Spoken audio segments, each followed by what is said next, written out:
Joining us next on the MARR Army Rock Show, making their first appearance on the Rock Show, we have got Michael from Chicago band Aeraco. They've got a 2017 release out called Baptized by Fire and more in the works. Michael, welcome to the show. Thanks, man. Good to be over here. So, hey, I mentioned your 2017 record, but before we kind of get into talking about the music, it looks like you've been a band since, around 2013. Why don't you give us a kind of a brief history of the band, if you would? Yeah, for sure. It was originally started by my other guitar player and my drummer.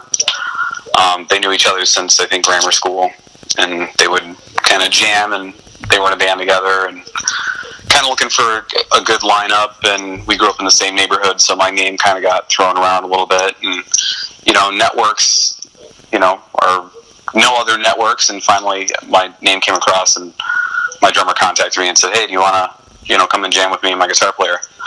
I said, yeah, sure. So I went over there, and they were really good.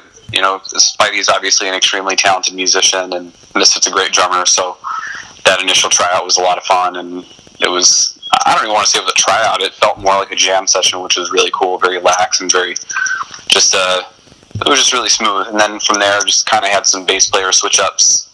Finally came to Beast, who's a fantastic musician as well, great bass player, great sound engineer, great musician, great bandmate.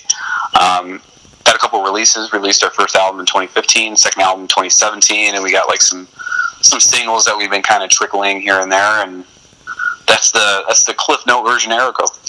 So so you mentioned that 2017 record, which I've been listening to quite a bit recently, Baptized by Fire. Give me some of the particulars on that. Who produced that, and where'd you record that thing? So we don't use producers, and nothing against them, but we produce our own stuff.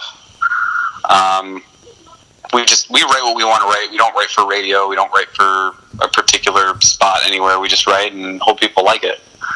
So, don't really use producers. We produced everything ourselves. Everything was written and produced by us, and then we recorded it. We have our own studio built just outside of Chicago. Fortunately for us, which really helps us budget-wise, our bassist actually went to school for sound engineering. Yeah. So he has his own studio, which, it helps because it in-houses everything. So we have all the tools and resources to write it and then wind up producing it, recording it, and see it out all the way till its final stages of the release. So going through that record, one that kind of stuck out to me was the tune of Fighting the Fame. Tell me a little bit about that song. Is that an autobiographical tune, or tell me a little bit more about it? That's an accidental tune. That's what it was. Sharp, though. Good question. So my bass player also plays a little bit of guitar, and he sent me a riff, and I think it was like through Dropbox or something. We communicate a lot through Dropbox. We'll like upload riffs and kind of collect them there. And my bass player sent me this riff idea, and he's like, "Hey man, I put this riff up there. Let me know what you think." So I went up there and I listened to it, and it was cool. It kind of had like this old school '80s feel to it, which I'm all about. Love it. And I was like, yeah, it's cool, man. So it morphed its way into a little bit more of a complex riff. He gave me a chance. He was like, yeah, if you want to add a little bit more color to it, go ahead. So it kind of took on a little bit more of a melody, and the chord structure was something that he pieced together. And he originally named it Fighting the Fame. And I said, what is this? Is this the actual name? He's like, dude, I have no idea. I just threw it up there and just named it something. And I'm like, you know what, man? This is going to be a cool, like, this is just going to be a funny, like, falsified image of, fighting this. It's so hard to get your image out there. It's so hard to market your music. So I'm like, let's just kind of, we never take ourselves too seriously. So it was almost kind of like a little, haha at us, like Fighting the Fame, and we're at the stage where we're at. So we thought it was a good song, and it was fun. That's a good question. That was a fun question. I like that one. Well, the tune did jump out at me when I was listening to it. So it's a fun one. It's a fun, kind of bop your head, and then you hear Fighting the Fame, and keep back the non-existent fame, and it's just some of the words in there. If you really listen to it, some of the words in there, just you can tell. We joke all the time. We have a good time. We're never that band that's gonna take ourselves too seriously, or that metal band that's overly serious. You go to our shows, and I've always said this, it's basically like a stand-up comedy show, but with metal. The songs are catchy. We feel as though they're catchy. The songs are catchy, but in between, like, we just don't take ourselves too seriously. We have fun, we interact, and Fighting the Fame is one of those songs that really allows us to do that. So, tell me a little bit about the music video that came out in May. I got a pretty well produced video for "In Hell We Trust." Tell me about the making of that thing. For "In Hell We Trust." Yeah. So "In Hell We Trust," we used some of the same actors that we used in Baptized by Fire and some really close friends of ours. In Hell We Trust is a song that is written from the devil's point of view. How he feels as though he's kind of a martyr, and he was kind of his hand was forced by God, and he's actually the protagonist as opposed to the antagonist. That he was forced into this life, so the person can be.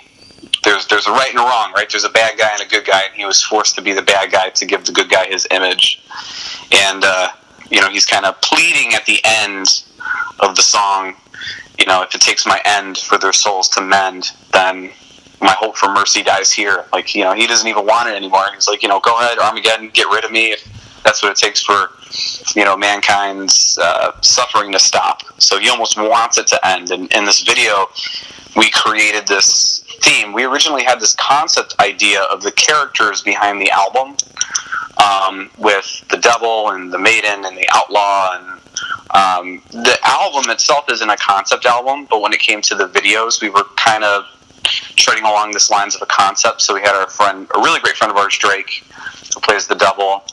We had another person play the maiden, and we had this total awesome girl. You saw her name's Sally Marvel, great artist, came in and she was doing the chainsaw and the hair whips and the fire breathing. It was super cool. It's basically everything is in-house because our drummer went to school for film production, and our bassist went to school for sound engineering. So when it comes to recording the albums, we do that within the band, and when it comes to the videos, we have all those connections to people with great equipment, great lighting, great reputations in the film industry, and it all comes together. So it was fun.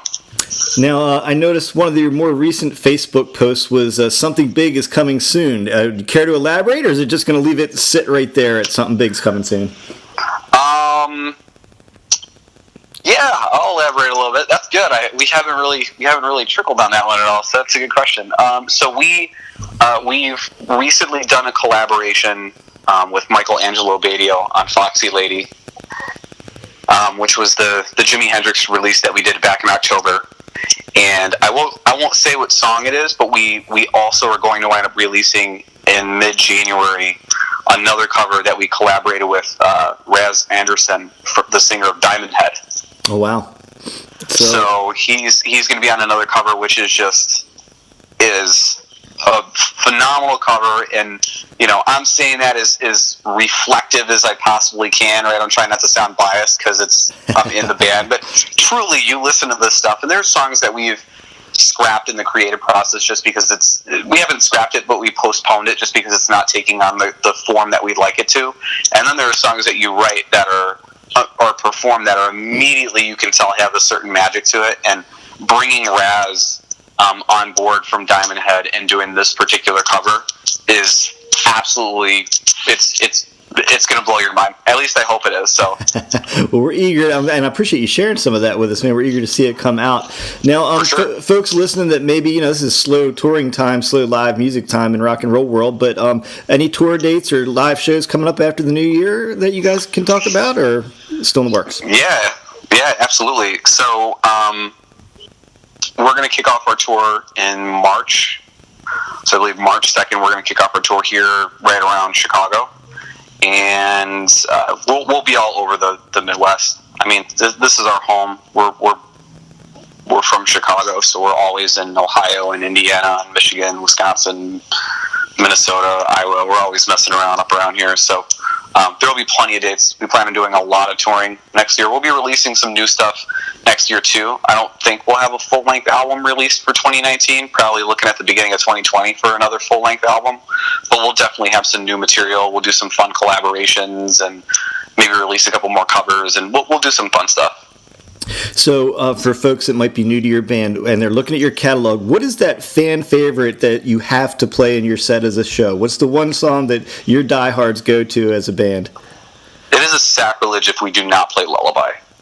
There you go. So we're going to make sure we play that one on the air tonight to make sure people actually get to that one. It is a sacrilege. If we don't play Lullaby and we don't play Baptized by Fire, it's borderline, pitchforks and torches and burn the house down. We absolutely need to do those two songs. There's other ones that are there that are pretty, that are pretty recognizable that fans really like, but Lullaby and Baptized by Fire are absolute staples to the set.